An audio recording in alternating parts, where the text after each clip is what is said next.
Sa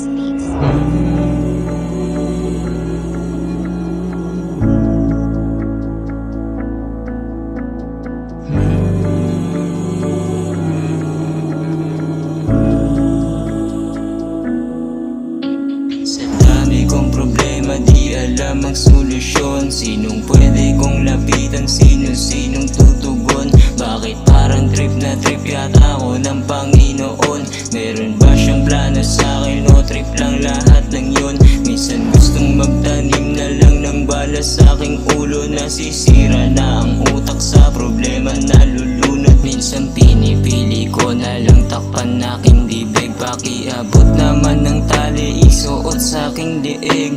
Hindi ko na alam kung ano bang gagawin. Di malimot ang problema kahit na sobrang lasing. Nagkulong na lang sa kwarto, malapit lang mapraning. Di ko man lang malabas ang mga hinanaing. Sa bigat netong problema, gustong gusto nang sumuko. Kasayo kong luha, ni ina naman ang tumutulo. Kaya pinipili ko na lang sa alak na malunod. Tawa ko ang sigarilyo, baga ko ang tinutupok. Bigyan mo ko ng lason para di na mahirapan. Bitbit kong mga problema, kailan ba mabibitawan? Sa pamilya, sa asawa, maging sa aking kaibigan. Kahit ang aking sarili di ko maintindihan. Walang gana sa pagkain, hirap akong makatulog. Bakit parang puso ko paulit-ulit inutusok ko? Kuhanin ng baril sa ulo ko ay itututok. Tatawagin ng demonyo, sa kanya papaputok. Bakit pagdating sa